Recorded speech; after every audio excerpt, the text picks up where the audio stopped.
Twitter. Not YouTube. I'm not putting this shit on YouTube. What you're looking at is a disease. They just laying on me. Ugh. Holy fucking shit.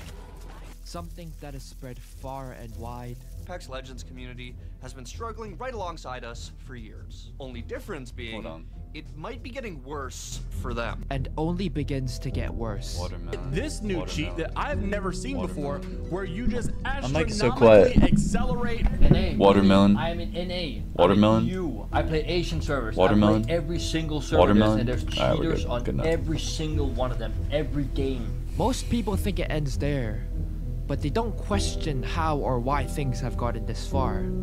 Alright, so this is the most known Discord server. Wait, how many people are in this server? 3,300? Alright, so we got dudes, 24-hour credit card, 24-hour crypto, bulk crypto, 3-month crypto, load downloads, ESP. Look at the names. Got names on the right side. Nothing surprising me yet. 3,400. Perhaps that might have been one of the reasons why things have gotten this far. I guess the question now is, where did everything all start? Money? I don't know. So I have a friend who conduct my made cheats, and yeah, he made a lot of money. investigation. I reached out to Adam first, and the response? And he did it when he was like 12, you know? Like, it didn't seem that hard. Then a bunch of other content creators, but it's the same thing. So I'm thinking it's over. Information is so tightly guarded and no one is willing to talk. Until 2 days later.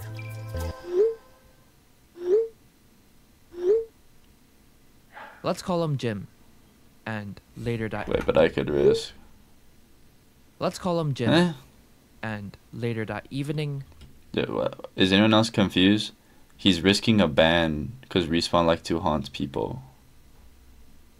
Alright. We decided to hop on a call. This editing is so good. Like, every scene is very unique. You don't expect it. Just visually, it's nice. I like it. What you're currently looking at is a site. A place where people talk about cheats. The forum is surprisingly active. 17,000 posts since 2019. But the site isn't exclusive to Apex. You can find threads for just about every other competitive game. Valorant, 24,000 posts. CSGO, 166,000 posts. League of Legends, 600,000 posts. Okay, 16 per day, 25, 124. 3.1 million posts. 500 per day. Now, if you want Wait, to... what was that last game? Sorry. 3.1... What is that? 600,000 posts. Metin 2, 3.1 Does anyone know what this game is? million posts. What the fuck is that Now, game? if you wanted to find and buy cheats, most people would have to do it through the black market. Think of it like a place where sellers go to advertise their product.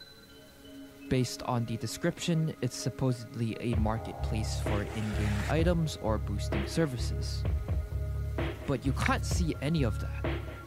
In fact... Before I started coaching, I just boosted, and some guy gave me $1,100 just from Diamond to Masters or something. I think I don't know, I don't remember. It must have been longer than that. Lower than Diamond, but... Holy shit, there's a lot of money. The only thing here... One account. I'm telling you. People selling cheats. Like, everyone talking about this shit, like, there's a certain price on it. If you're just a smart individual and you are smart, there's money.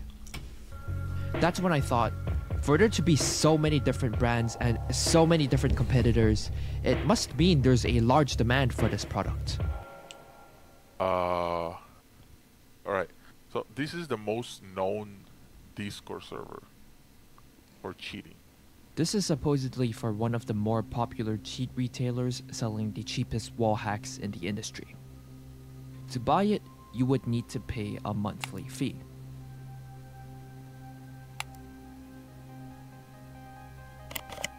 €2.8 for 24 hours.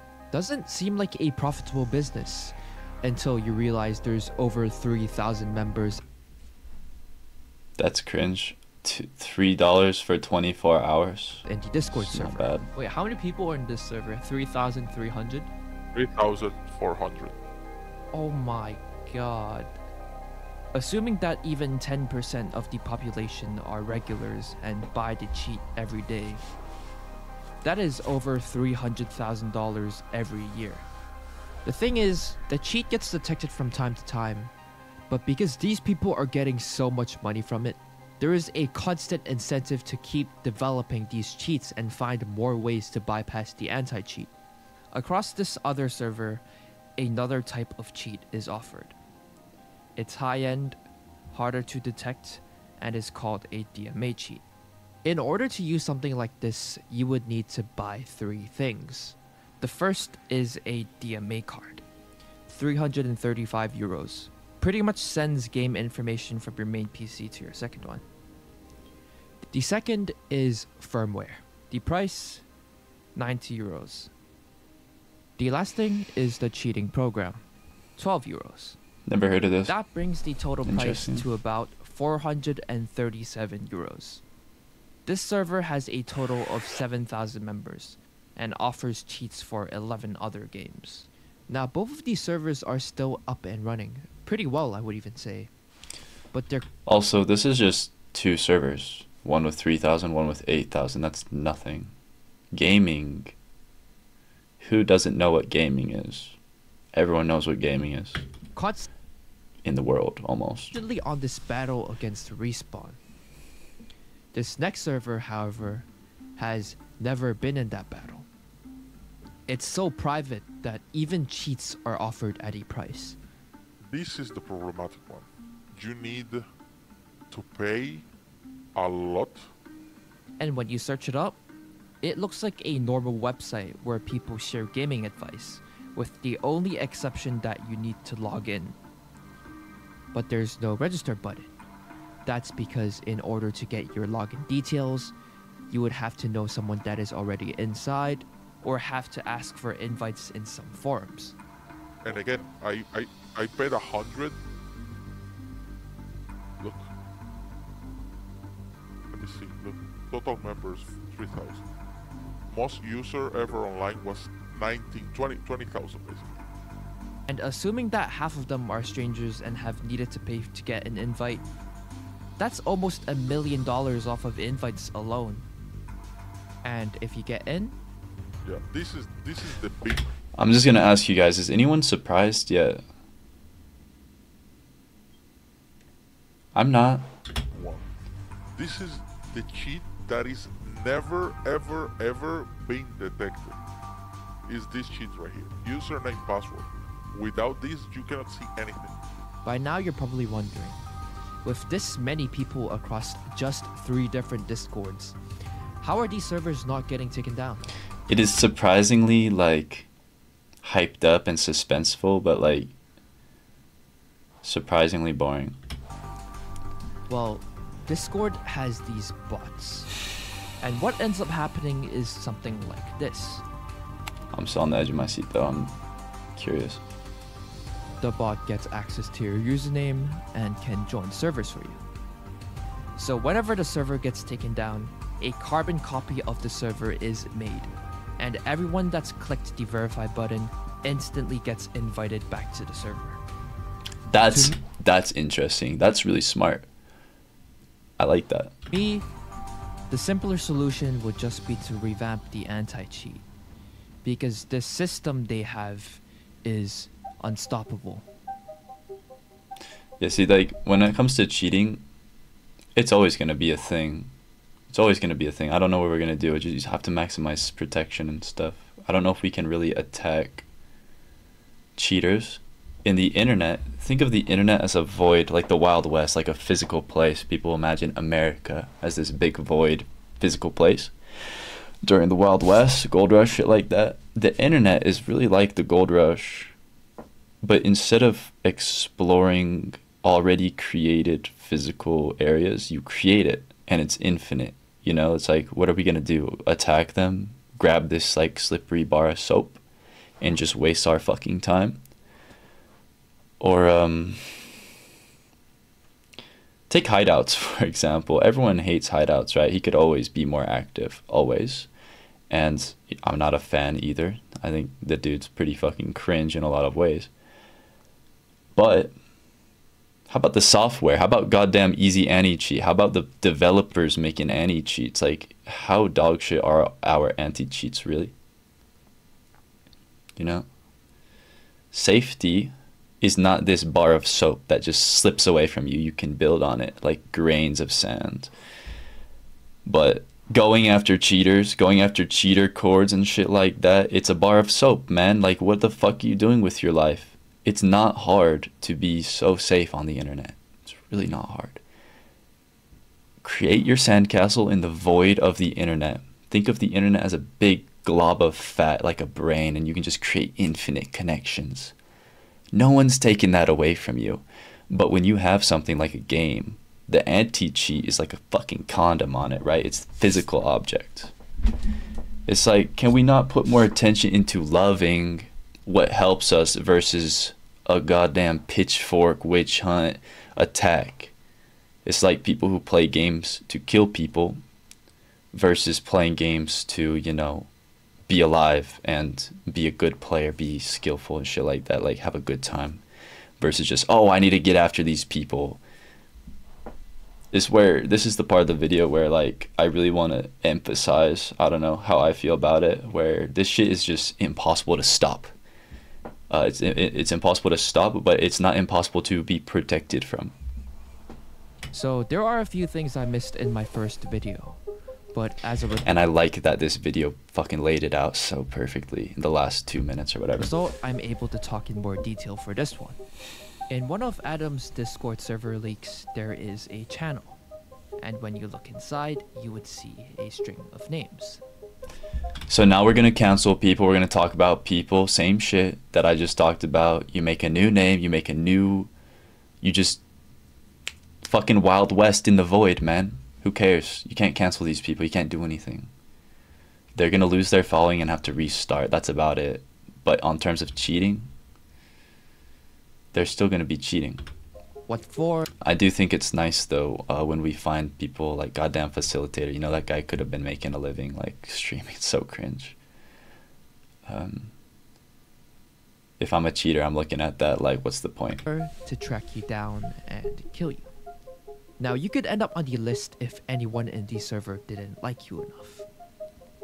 They would take your name and try to find your unique ID, a string of numbers that acts as a unique fingerprint. Surprisingly, it's very easy to find. Let's say I wanted to find the unique ID of a player. All I would have to do is look into their profile, and right there, with this number, they would start looking for you, track you down, and repeatedly ruin your games. But it turns out, this isn't the only thing cheaters have a list for.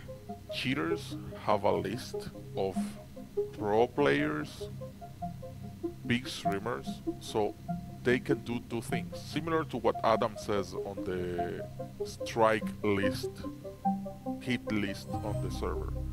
They can either avoid those people or kill those people first, because I've seen some lobbies where they kill the pro players first, or they can just avoid them so they don't get banned. I've seen that 100 million times. Through the same methods, the hackers can pinpoint where they are on the map, but instead of going and killing them, they would do the opposite and avoid them.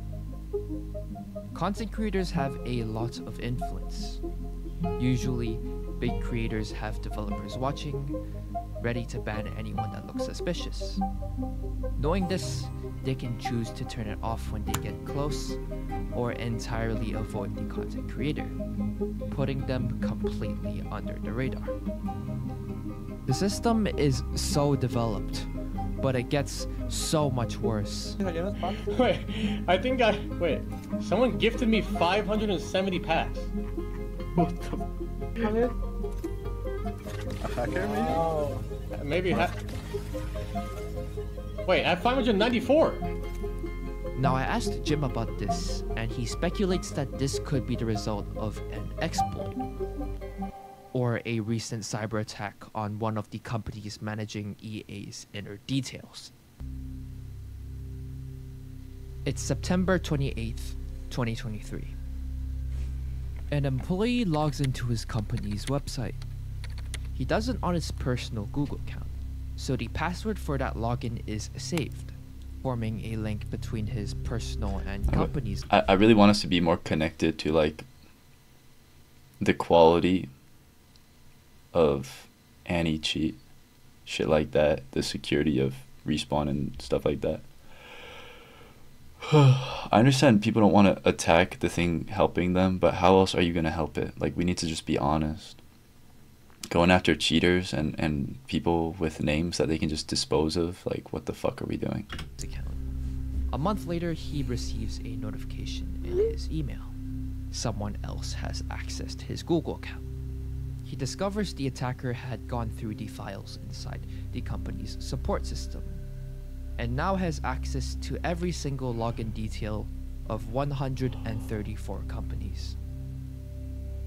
EA happens to be one of them. The company is called Okta and is a digital locker for the account details for 10,000 different companies. Getting in would mean access to developer accounts, along with the account details of every single account made in history. Explains how he's able to bypass the gifting restrictions, and all of the crazy things he's been doing to these pro players and content creators. Now, EA hasn't come out with an official statement unlike 2 years ago where the same thing has happened, but it's getting pretty clear that this issue has gone far beyond what we see in game. So far, the cheats are getting worse.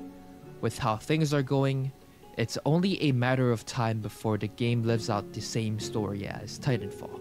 Effectively, the game is rendered completely unplayable from a multiplayer perspective, and yet Respawn and EA are still actively selling this game. We're not sure how this story will turn out. Respawn seems to be stepping in the right direction gameplay-wise, but even now, a large number of pros and content creators are running into cheaters every single day. He's saying the best season in history of Apex has been turned to crap. The cheater situation is unbelievable. I try here and sit and have fun every day. But The first season of Ranked was just Jurassic Park. It was the worst. It was worse than it was at any other point. I played it since the game started. I played the entirety of the fucking game. When the first Ranked season came out, I'm telling you, you would be sitting huddled in a building just praying that they don't choose you before you get top 10. And that's how I fucking grinded up to Pred the first season. Like, so astonishing. I keep dying to cheaters 24/7. Cheating in Apex? You would not be roaming around the map. It wouldn't be roaming around the map. Oh, cheater again. Oh, cheater again. It would be load up the game, get in the fucking game. Ranked just came out. Amazing. Feels like scrims. Feels like comp. Feels amazing. And then day 2, day 3. You hear fucking dinosaur noises echoing in the distance. You look at the kill feed on the left side, on the right side. There's sounds, screams everywhere. You're like, what am I gonna do? Cheaters show up at your building. You have a PK. You start throwing nades. The strat for us was get a bunch of fucking nades. Nade the doors. You know they're gonna walk in. These guys are fucking stupid. They walk in. One knock. Alright, 3v2 versus cheaters. Just keep nading. I don't remember. I think Watson was out at the time. She definitely must have been out, right? Just doing whatever you can to get them to kill themselves, basically, and just be a little turtle. Is pretty bad right now, and it's unlikely for it to get better. And guess what? It got better, and the situation we're in now is fucking astronomically better. So I have hope. I have a lot of hope. I don't feel like I'm playing Jurassic Park anymore when I play this game. But yeah, it's fucking disgusting still. Time soon. But let me know what you think. Will Respawn finally put an end to this? Or will they once again, like Titanfall, let history repeat itself? Nice, leave a fucking comment. I'll put a link below. I don't know if I'm putting this on YouTube or Twitter, whatever. This is too long for Twitter, but damn, that was a good video. Like, that was like really passionately well done. I'm actually gonna sub because holy fuck, I'm impressed. I was genuinely bored until 6.5 minutes or so when he started showing the Discord duplication shit and the bot and like this website was kind of cool, like, but I don't think anyone's like shocked cat emoji here, you know. This was cool. It was really nice to see him talking to someone and like getting involved. Like this is really cool. And fuck man, like this was interesting too. This doesn't cross my mind a lot, even though when you talk about it, it's like, oh, of course they can do that. But in my feeling with the cheater sensation, usually this doesn't feel like a big factor in that like sensation. So this is something to really consider with content creators getting avoided and stuff. That was really interesting. I'm glad he did that. But one last thing on my tongue. Yeah, I just hope we can be more connected and show more support, more fucking love, you know, critical love. Like, not just shitting on people, not just shitting on the anti-cheat, the companies protecting us. Like, you have to be honest. If you guys haven't experienced the first season of Ranked, you're going to have to kind of take my word for it, ask around, but it's gotten so much better. So much better. I know that it can get even better. I know that this is a direction that can just be pushed. And how do we help encourage that? That's my question for y'all. It's going to be different for everyone, so I'm curious. Check it out. Leave a like. Check out my fucking links below. Podcasts, coaching, socials. Peace out. Good luck. Have a good night.